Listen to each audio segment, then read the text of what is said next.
Orange 94.0, das Freiradio in Wien.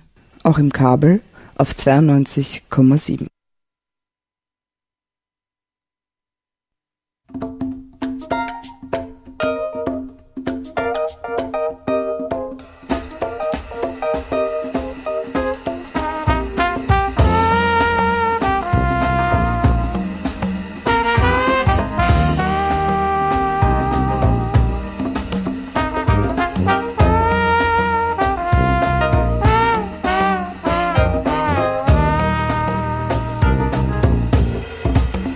Dass der Mensch ein Grätzen ist, hinterlistig, feig und mies, dass der beste Freund die linkt, dass es, wo man riecht, stinkt, dass eine Frau nur frei sein kann, wenn's nicht abhängt von einem Mann, dass ein Kind betrogen wird, dadurch, dass er erzogen wird, dass der Stark den Schwachen schluckt und die Faust die Hand zerdrückt, traurig aber wohl. Dass die Ungerechtigkeit täglich mehr zum Himmel schreit, dass es so nicht weitergeht, aber wie das wissen wir nicht. Dass sie dann den Morgen verderben und die anderen Hunger sterben, dass die Grausamkeit regiert und es immer schlimmer wird, dass die Welt im Dreck erstickt und dass das nur an uns liegt, traurig aber wohl. Traurig aber wohl. Traurig aber wohl. Traurig aber wohl, traurig aber wohl.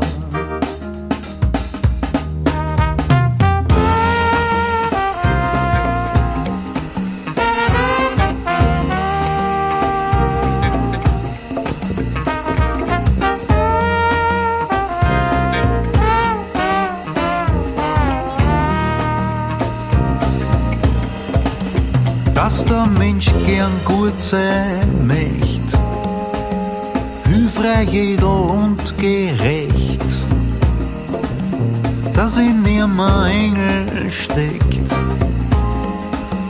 und er nur den Teufel weckt, dass er ein Gewissen hat, das ihm nie das Falsche rät, dass er übertrieber lacht und erst recht das Falsche macht.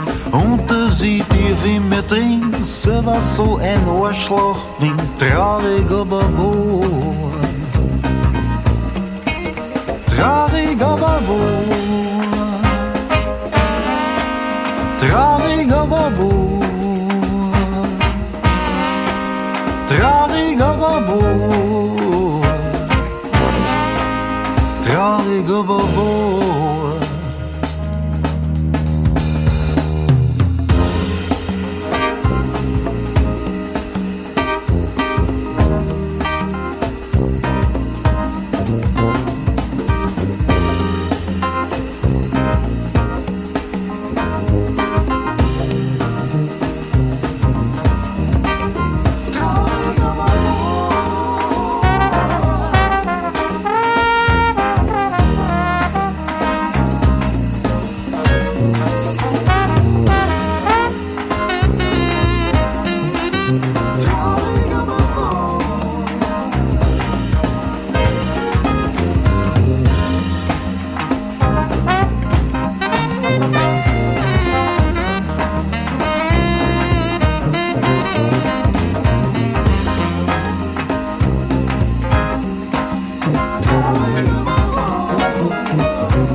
Wenn traurig aber was so vorgetragen ist, klingt das gleich wesentlich lebensbejahender. Herzlich willkommen hierzu.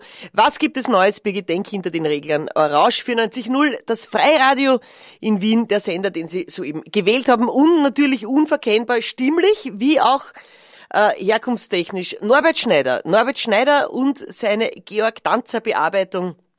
Traurig.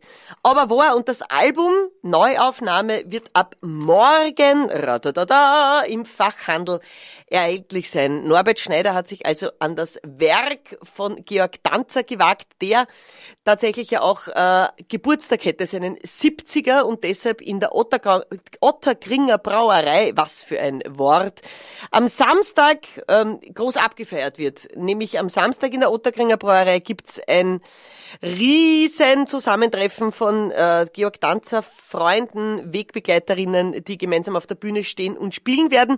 Es ist eigentlich ausverkauft, aber ich weiß, ob meiner persönlichen Teilnahme, habe ich mich erkundigt, schaut so aus, dass es noch Karten an der Abendkasse geben wird. Sie haben extra welche zurückgehalten, ich glaube irgendwie 50 Stück oder so. Also Sie sollten schon rechtzeitig am Samstag in der Otterkringer Brauerei sein. Da gibt's Georg Danzer, wo auch Norbert Schneider auf der Bühne sein wird, wie Christian Becker, Uli Bär, natürlich, Monika Ballwein wird dabei sein. Wilfried ist dabei und so weiter und so fort. Also ein Haufen Personen, und wenn sie in der Dummen, da daten's noch Karten kriegen. So, mehrfacher Konjunktiv hier gleich auf Radio Rausch.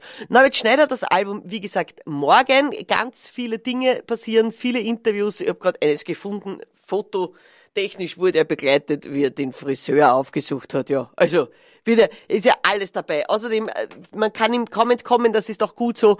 Heute Leben, habe ich gesehen, 17.30 Uhr zum Beispiel, und morgen die große Sause der CD-Präsentation. Das Album, wie gesagt, Neuaufnahme Georg Danzer Lieder, nicht nur bekanntes Lied gut, wie das soeben gehörte, sondern auch Lieder, die noch gar nicht veröffentlicht wurden oder extreme Raritäten von Norbert Schneider persönlich so bearbeitet, dass als Norbert Schneider Lieder durchgängen. Und er hat sich auch eine Gästin auf die Platte mitgenommen, eine gewisse Frau Brigitte Chess ist ebenfalls mit dabei. Die Chess-Gitti singt ein unveröffentlichtes Lied von Georg Danzer in einer unnachahmlichen Art und Weise, und das spiele ich euch natürlich gerne vor.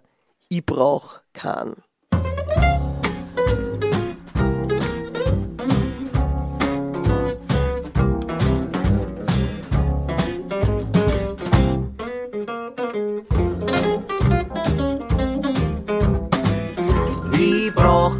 Depperten, heirigen Schmäh.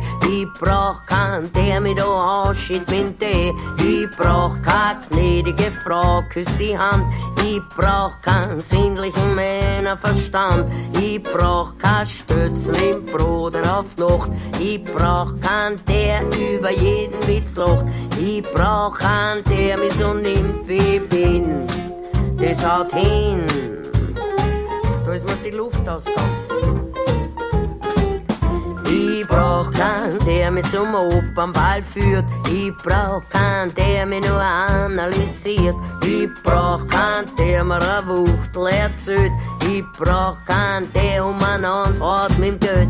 Ich brauch keinen, der mir das Leben erklärt. Ich brauch keinen, der mich nur dauernd belehrt. Ich brauch einen, der mich so nimmt, wie ich bin.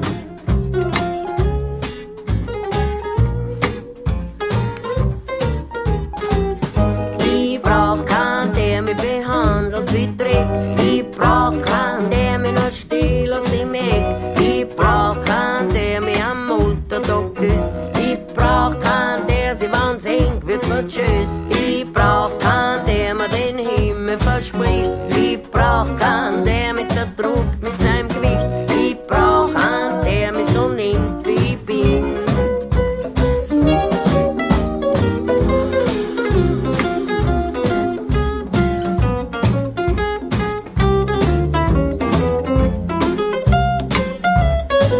Solo, gell? Ich brauch keinen, wo mir das Lachen vergeht. Ich brauch keinen, der mich so gar nicht versteht. Ich brauch keinen, der mir die Laune verdirbt und der sie wie ein Vertreter bewirbt. Ich brauch keinen, der mich bevormunden will und der mir besser ist, wenn ich mich verspül. Ich brauch einen, der mich so nimmt, wie ich bin. Das hat Sinn.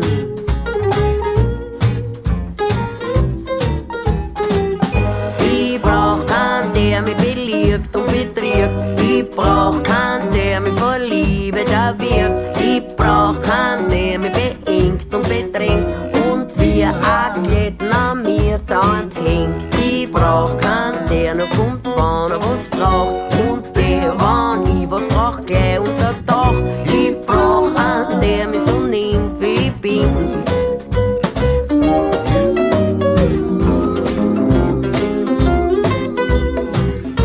Die braucht wen, der so nimmt, wie sie ist. Ja, ja.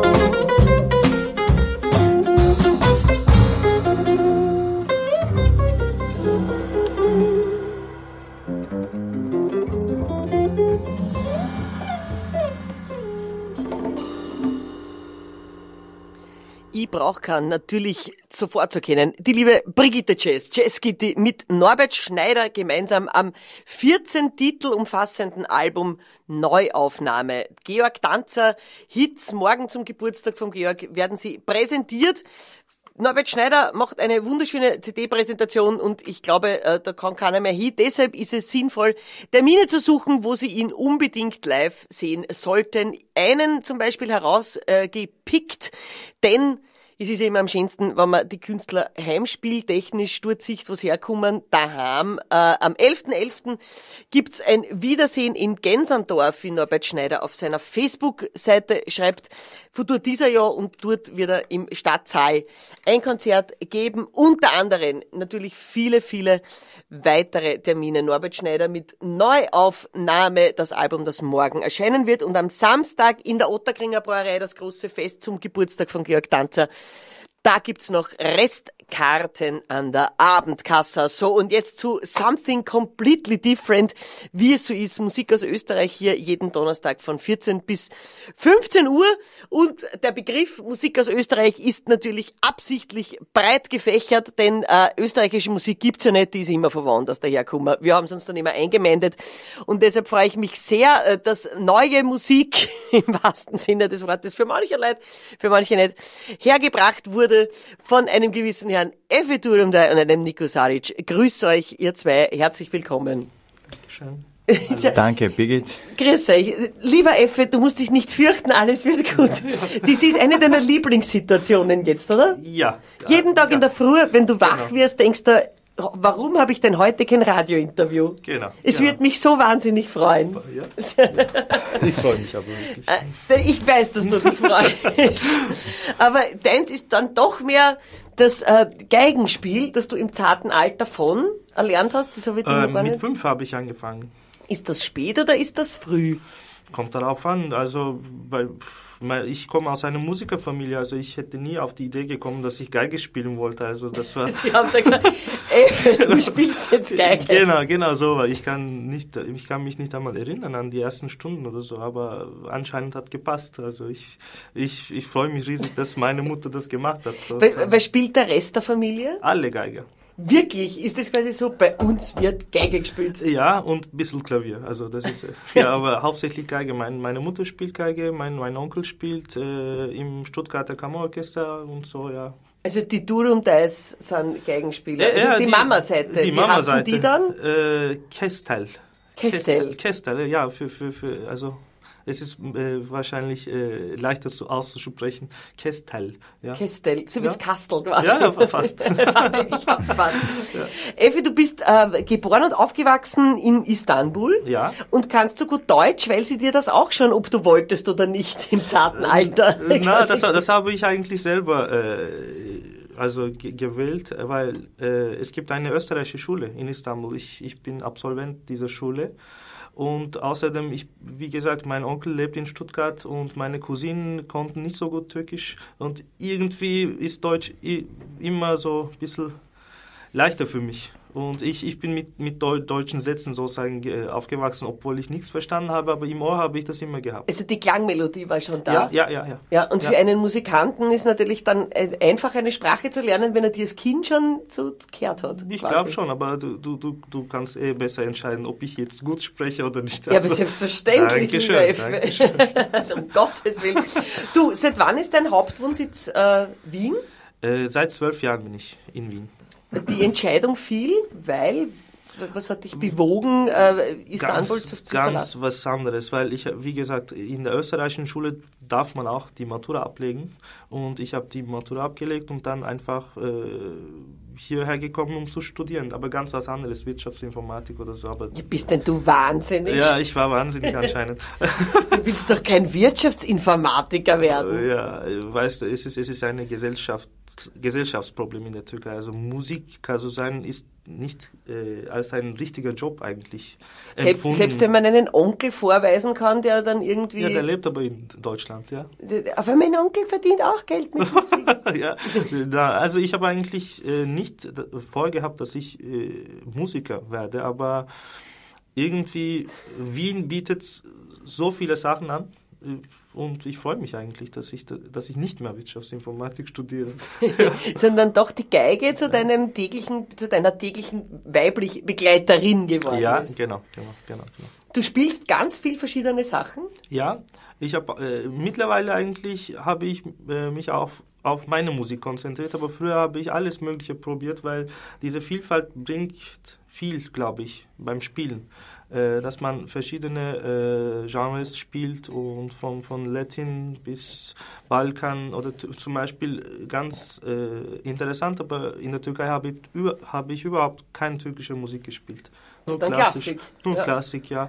Eigentlich in Wien habe ich diese Musik kennengelernt und gemocht. Und, weil jeder gesagt hat, jetzt ist der Türk da jetzt spielgefälligst so, oder? Ja, das ist noch komisch. In den ersten 2-3 Jahren habe ich wenig Deutsch gesprochen als in Istanbul, weil in Wien habe ich wirklich nicht so viel gebraucht, die deutsche Sprache. Ja, es war ganz interessant, aber jetzt mache ich hauptsächlich meine Musik, wie gesagt, aber weil ich auch andere Sachen gespielt habe, ist unsere Musik vor allem mit Nico ganz vielfältig. Deswegen. Und bevor wir jetzt den Nico noch vorstellen, weil ja quasi wirklich zwei total interessante Musiker da zusammentreffen in einem Duo, das Durum Dej Caric Duo, wollen wir vorher gleich mal was hören. Ich habt eine CD, ich habe sie schon öfters gespielt, Art Spam habe ich mitgebracht, ihr auch. Und was wollen wir, spielen wir da was du geschrieben hast oder so, zum Beispiel? Ja, okay. Ja, was würdest du vorschlagen? Ich glaube, du magst Ocean Waves sehr gerne, Das oder? mag ich sehr gerne. Dann spielen wir das. Jetzt verrät er gleich alles schon. Und ich sehe schon so schlecht als Nummer 1. Das ist doch das Einfachste. Damen und Herren, wir hören ein bisschen das Meeresrauschen. 2 Wochen war ich jetzt nicht da. Ich war beim Meeresrauschen in Kreta und freue mich sehr, dass diese Erinnerungen möglicherweise auch bei euch zu Hause durch dieses Lied möglicherweise wieder ein bisschen wachgehalten werden. Ocean Waves.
dass die so schön atmen kann. So eine wunderschöne Ziehharmonika, Damen und Herren, hier auf Rausch 94.0 im Freien Radio in Wien. Mein Name ist Birgit Denk und wie jeden Donnerstag von 14 bis 15 Uhr Musik aus Österreich hier präsentiert. Und heute habe ich zu Gast Effi Durunde und Nikolai Saric, denn die zwei sind das Durunde-Saric-Duo. Das trifft sich gleich und wir erweitern es ein bisschen zum Trio am 18.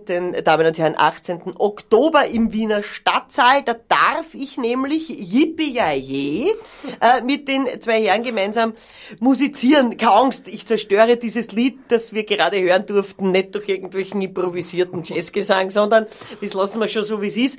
Aber ich darf mitsingen. Ich wurde gebeten und natürlich, ich hätte mich aufgedrängt, wenn ich nicht gebeten worden wäre. Am 18. im Stadtsaal zu Wien. Sichern Sie sich sofort in dieser Sekunde Karten, denn Leute so jung kommen nicht mehr zusammen. Ja, und wir drei gemeinsam sowieso. Jeder von uns dreien hat ja 3000 Sachen zum tun. Und wenn wir dann quasi im Zeichen der Hoffnung einmal zusammensitzen, sollten Sie das nicht versäumen. Art Spam, das Album, das natürlich an diesem Abend auch zum Verkauf feilgeboten wird. Effi Durum, da haben wir kurz getratscht, dass er eigentlich durch familiären Druck zum Instrument auch die Freude dann doch genetisch irgendwo mutterseitenmäßig festgelegt gehabt hat. Wenn man jetzt Geiger ist, muss man dann noch jeden Tag üben oder spielst du sowieso jeden Tag, weil du irgendwo spielst oder fällt's dir auf, wenn du das Ding 5 Tage nicht in der Hand hast? Wirst du dann unruhig oder das Geigenspiel? Also ich bin wahrscheinlich für die anderen Musiker nicht ein gutes Beispiel. Also ich übe ganz wenig, aber ich spiele sehr viel. Und ich mag auch, glaube ich, keine Übung, aber Spielen mit den Kollegen, die ich sehr mag und sehr schätze, das bringt sehr viel. Ich glaube, das macht mehr Spaß und damit übst du auch. Also wenn mal der Grundstock da ist, dass du das Instrument beherrschst, dann ist das Spielen das Üben. Genau. Das ist doch was Schönes. Und da hat er doch jemanden gefunden, mit dem er viel spielen kann, ist gleich immer Practice by Doing. Nico, du bist Ziehharmonikaspieler, Akkordeonist, man kann 10.000 Wörter dazu oder sagen. Quetschenspieler, wie man so schön sagt, ja. Fischer, Schifferklavier. Schifferklavier, genau. Und so weiter und so fort. Es gibt auch garstigere Pisten, Sachen. alles Mögliche, ja. Wie kamst du zum Instrument? Bei mir war es ähnlich so wie beim Effe. Mir wurde circa 4, also die Quetschen in die Hand gedrückt. Hat dich damit quasi komplett spüren. Abgedeckt? Ich bin aber meinen Eltern heutzutage also noch dankbar, sehr dankbar dafür, dass sie mir das unter Anführungszeichen reingedrückt haben. Aber abgesehen davon ist das Akkordeon am Balkan ja fast ein Nationalinstrument und ist fast in jeder Familie. Wenn es um Musik geht, dann schaut man, dass es das Akkordeon wird. Dass einer ist, der es spielen kann, damit bei den Familienfesten was weitergeht. Genau, ja, genau. Ich bin der erste, sagen wir auch, professionelle Musiker in der Familie. Und ja, der Vater hat immer hobbymäßig ein bisschen gesungen. Und ja, ich habe das Glück, dass seit 7 habe ich Akkordeonunterricht und ja, in Wien geboren, in Wien aufgewachsen, in Wien zur Musikschule gegangen, Konservatorium und hin und her. Bin mit der serbischen Musik eigentlich, also mit der Balkanmusik aufgewachsen und klassisches Studium in Wien gemacht. Noch immer bin ich jetzt Absolvent am Wiener Konservatorium. Aber bald bist du fertig, aber ne? Bald ist wenn relativ. Aber ich habe Zeit und ich hab's nicht eilig. So alt ist er ja noch nicht. So alt bin ich ja noch nicht.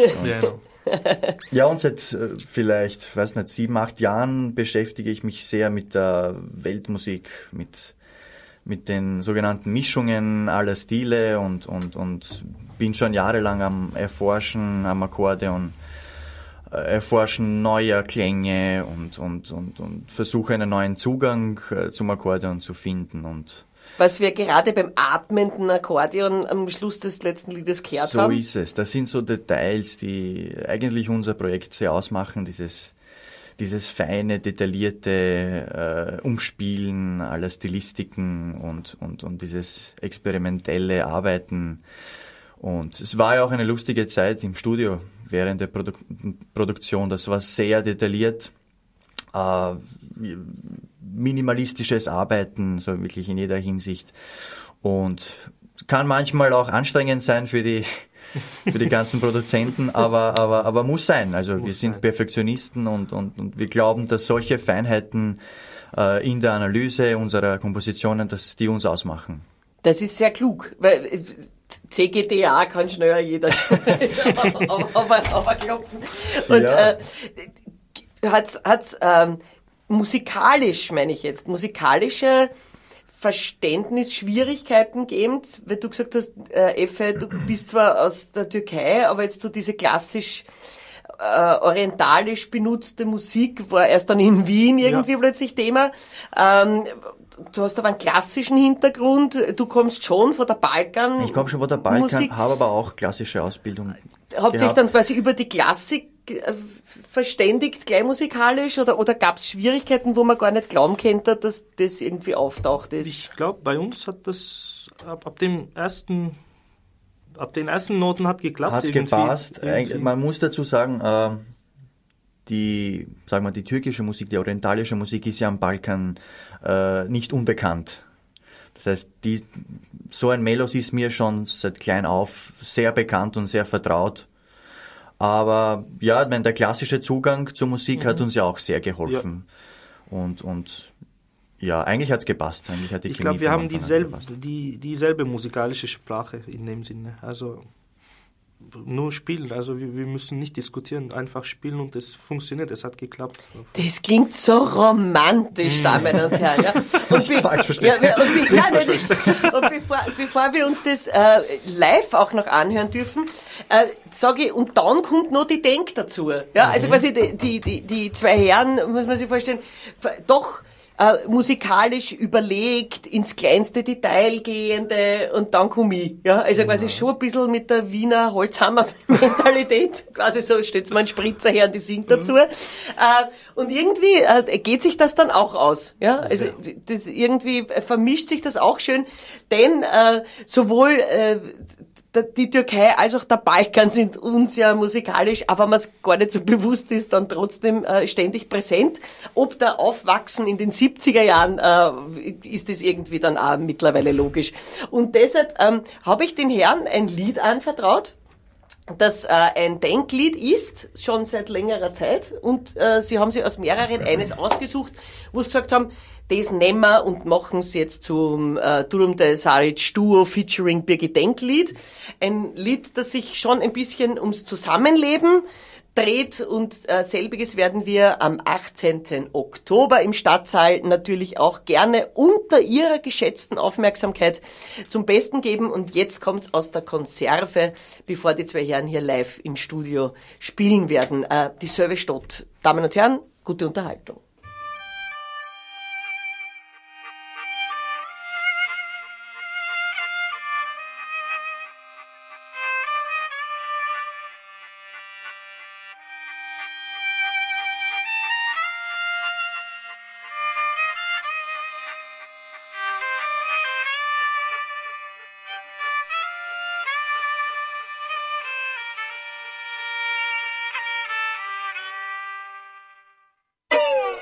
Es blinkt die Lichtreklame am Haus am Dach, grell durch die Nacht.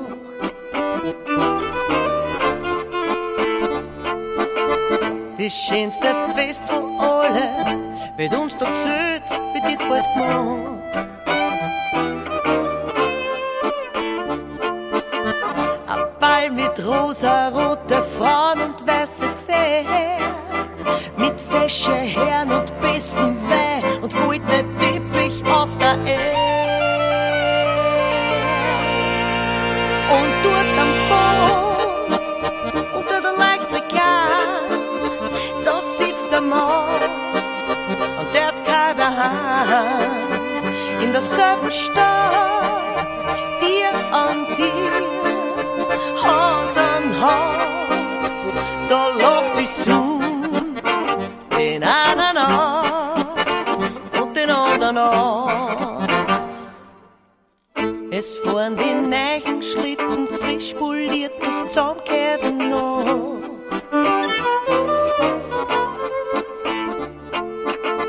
Aufputzte Wurm und Maulen stehen vor der Tür. Es wird schmeckfett und klar. Man kennt sich gut seit Jahren, da hilft man gern zusammen. Wenn wer was braucht, einen gefallenen Tipp, den kann er Oliver gern haben. Und dort am Boden, unter der Leichtregal, da sitzt der Mann und der hat keine Hand. In derselben Stadt, dir an dir, Haus an Haus, da lacht die Sonne, den einen an und den anderen aus.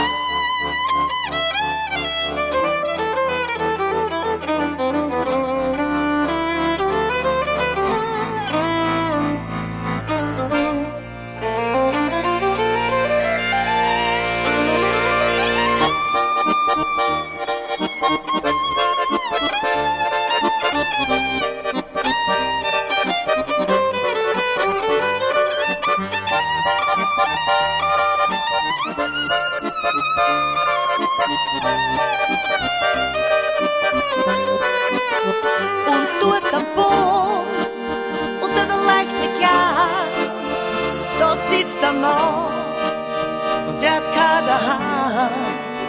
In derselben Stadt, dir an dir, Haus an Haus, da lacht die Sonne. Und dort am Boden, unter der Leichtregal, da sitzt der Mann und der hat keine Hand.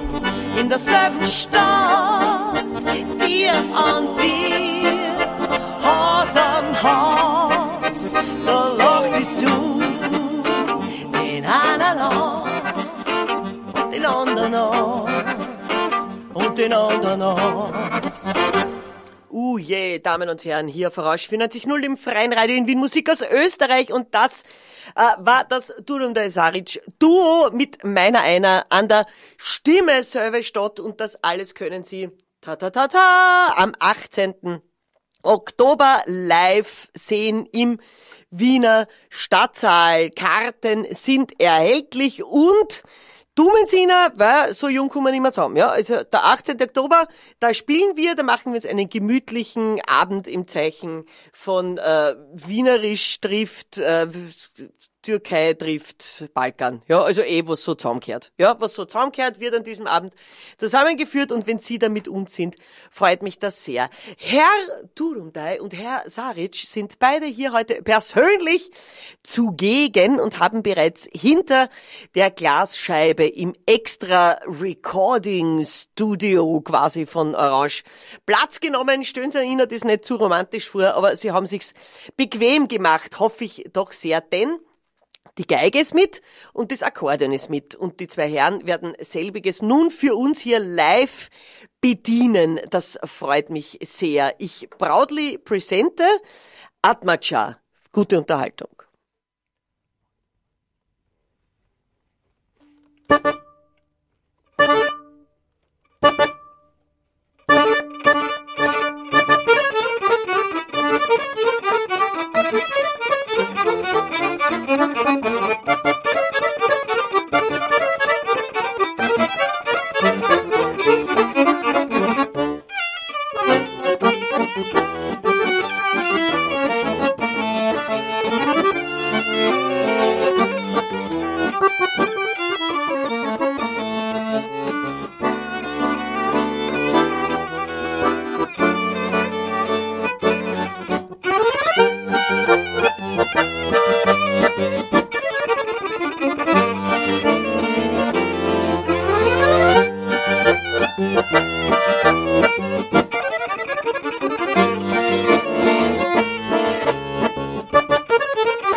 da bleibt einem doch die Luft weg, Damen und Herren.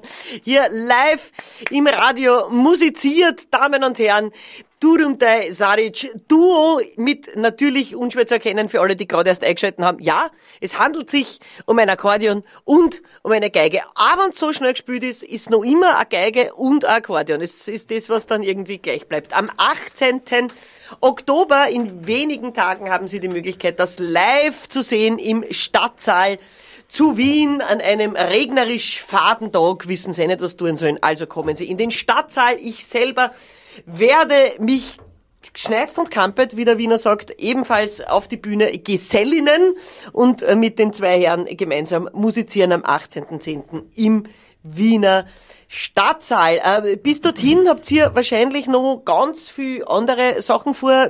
Nico, schnell heraus, wie viele Hochzeiten spielst du bis zum 18. noch?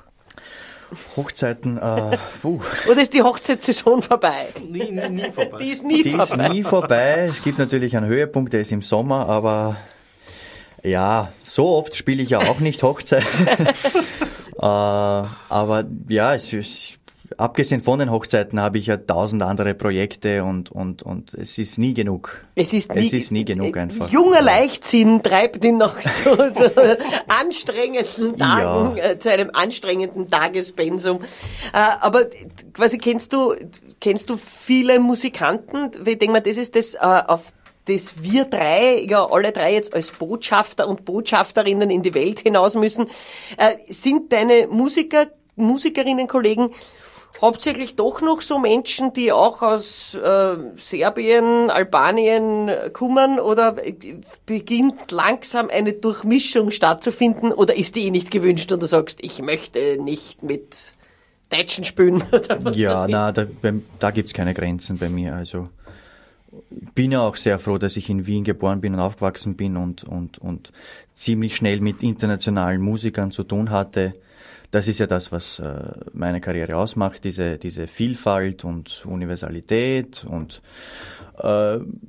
ich muss auch sagen, ich könnte es auch nicht aushalten, nur mit Balkan oder Musikern aus dem Balkan zu spielen und nur diese Richtung zu verfolgen.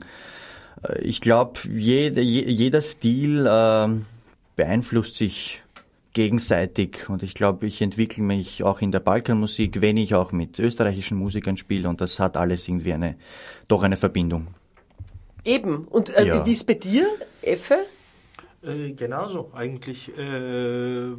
Ich spiele mit, eigentlich Musik hat keine Nationalität für mich, also egal mit wem du spielst, Hauptsache, dass du Spaß haben sollst, weil wenn du nur magst, was du spielst, dann ist das gut für mich.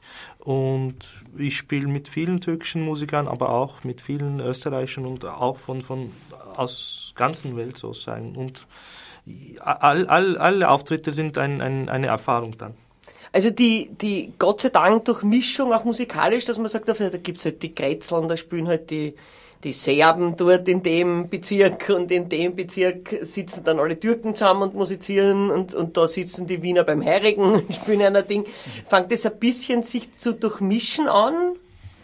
Ich glaube schon, ja. Ja, langsam, aber es passiert was. Ich kenne es ja auch von meinen Freunden, die zum Beispiel zur österreichischen Musik oder überhaupt zum Jazz oder zum Pop überhaupt keinen Zugang haben, aber deswegen sind wir drei da.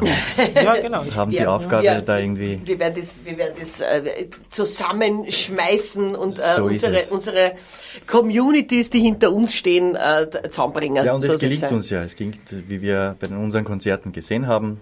Ja, das sind Feedback ist ja immer super. Die Menschen sind schon gemischt. Ja, du hast jetzt viele türkische Fans. Ich weiß es gar nicht. Die kommen schon. Die möchte ich alle kennenlernen. Ja. Damen und Herren, kommen Sie am 18. in den Stadtsaal. Wir machen einen bunten Abend, wie es früher geheißen hat bei Konzerten. Ja, wir werden Musik mischen und wir werden unsere Persönlichkeiten mischen. Dort vor Ihnen, live auf der Bühne, Damen und Herren, so am 18. Bitte die wunderschöne CD Azbem können Sie dort natürlich auch erhalten von den Herren. Und ich würde gerne noch was spielen daraus. Vorschlag der zwei angetretenen Musikanten. Was wollen wir noch spielen?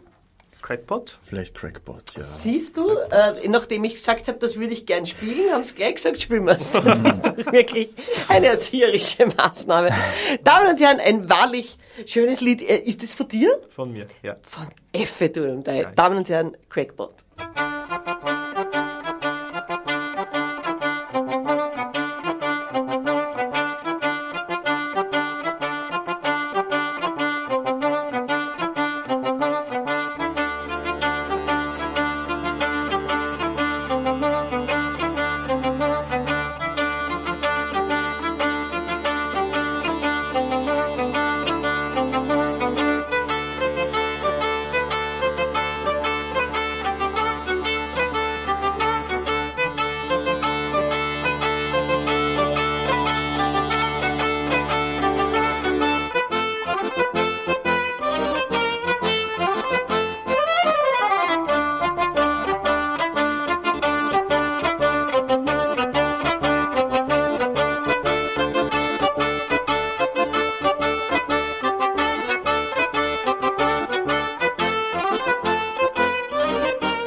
Yes, Damen und Herren, Orange 94.0, das freie Radio in Wien, heute mit meinen Gästen Dun und der Esaric, Duo, die am 18. gemeinsam mit meiner einer im Stadtsaal auf der Bühne sitzen oder stehen. Sollen wir uns jetzt noch gar nicht... Jedes Mal, wenn wir sitzen, sagt's noch auf, eigentlich sollten wir stehen. Ich glaube, diesmal... Wir könnten uns das jetzt live im Radio überlegen.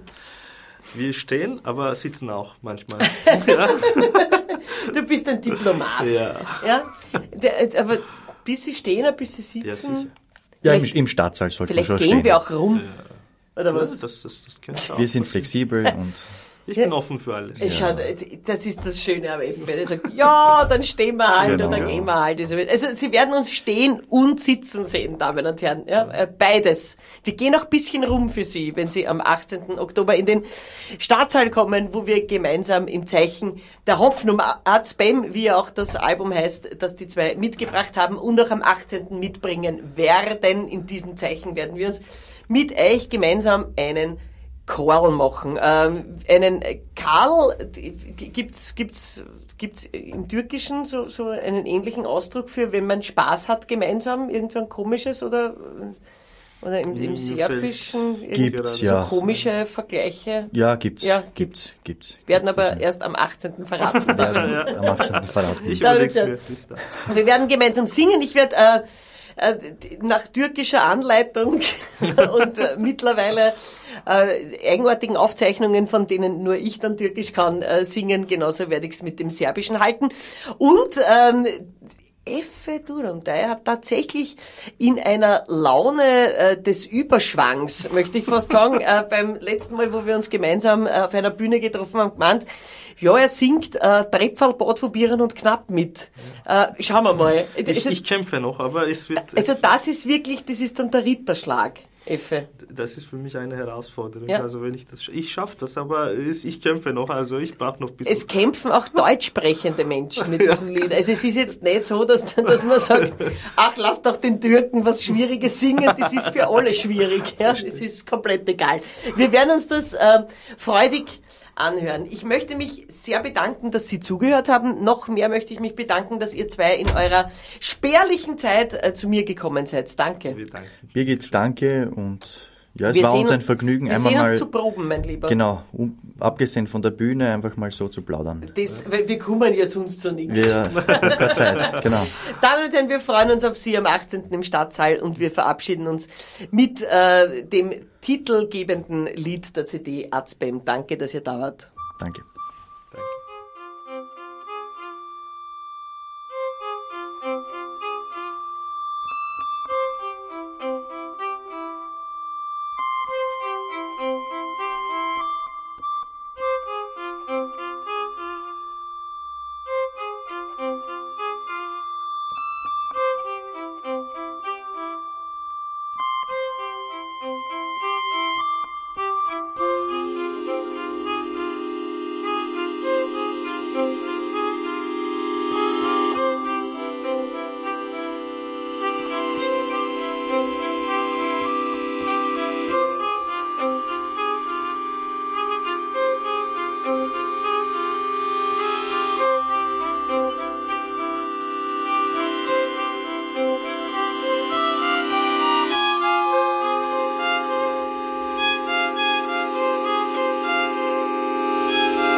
Orange 94.0, das Freiradio in Wien.